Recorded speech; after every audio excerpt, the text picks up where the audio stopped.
Hello, magandang hapon po sa inyong lahat. This is Celeste G and welcome to another recipe here at Filipino Recipes at iba pa. Ngayong hapon, magluluto po tayo ng ating dinner at gagawa po tayo ng ginataang sitaw. So, narito po yung mga ingredients para sa recipe ito.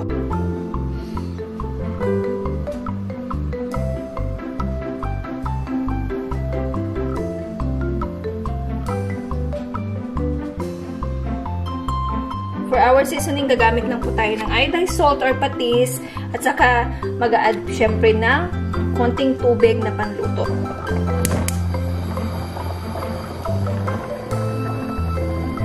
For our first step, maglalagay lang tayo ng kaunting mantika para mailuto natin or para maluto natin at gawing crispy yung ating pork. So, nasa sa inyo kung gaano kadami yung pork na gagamitin ninyo. Itong pork na ito guys is na pre-boiled na po.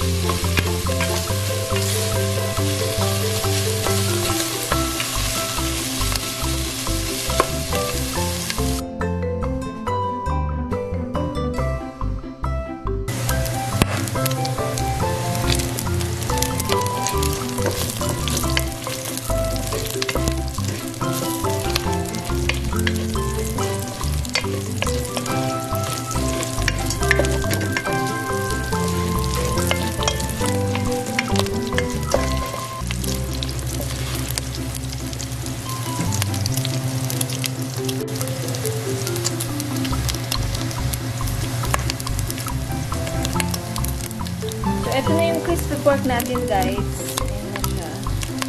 I-add na natin ngayon yung ating bawang and sibuyas para mag-isa.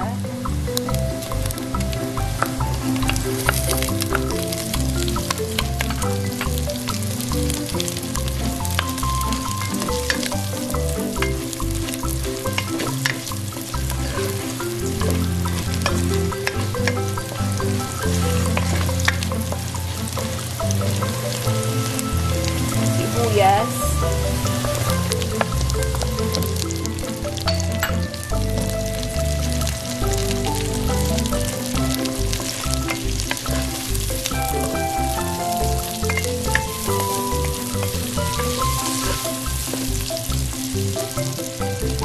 Yung iba guys, naglalagay sila ng kamatis, pero hindi ako naglalagay pag gumagawa ako ng ginataan. Kasi madali siyang, siyempre madali yung masira kasi meron na nga siyang coconut. So, mas prefer ko yung walang kamatis. Pero nasa sa inyo po yun. Kung gusto niyo magdagdag o gumamit ng kamatis sa paggigisa, nasa sa inyo po yun. Then, after that, pag medyo nag-translucent na yung sibuyas and yung ating bawang, pwede na natin i-add yung ating shrimp fry or yung ating shrimp paste. Ito yung gagamitin ko guys, Panglingayen, Pangasinan, salted shrimp fry. So, nagisa na ito.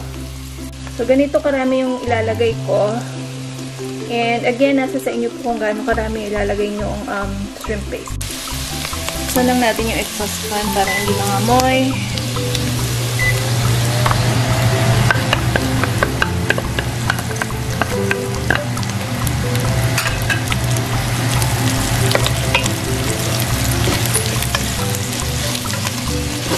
So, igigisa lang natin yung shrimp paste kasama ng ating bawang sibuyas and yung ating crispy pork. So, saglit lang ito guys.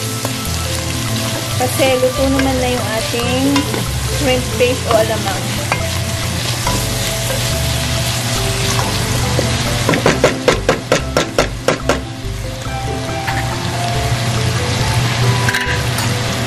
After that, pwede natin ilagay yung ating red chili or red chili. Nasa sa inyo kung gaano karami guys o kung gaano kaanghang yung gagawin niyo yung ginataan.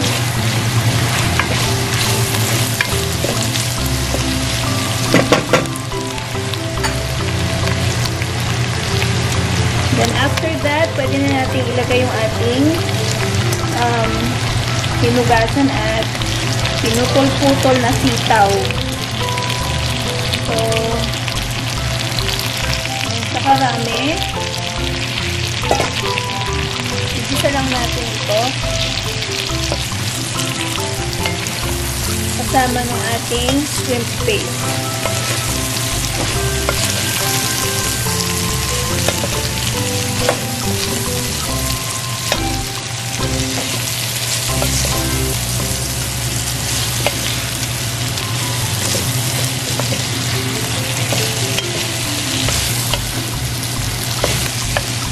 Then, we will add our coconut milk.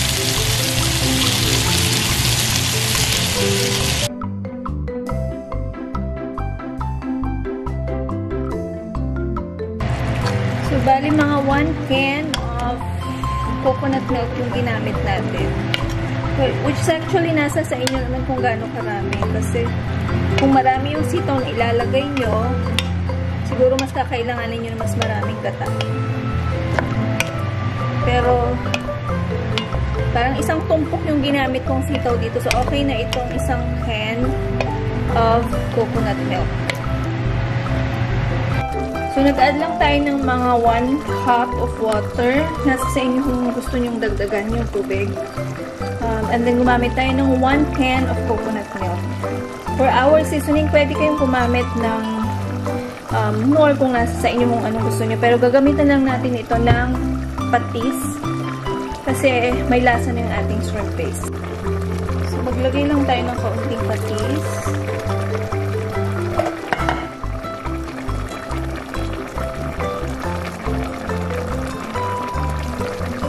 And then, hintayin lang natin na maluto yung sitaw.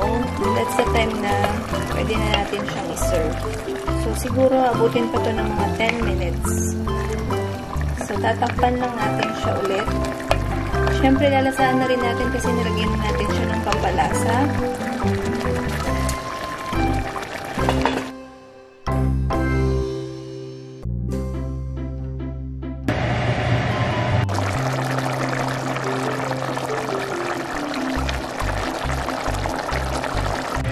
So, ito na guys yung ating ginataang sitaw with pork.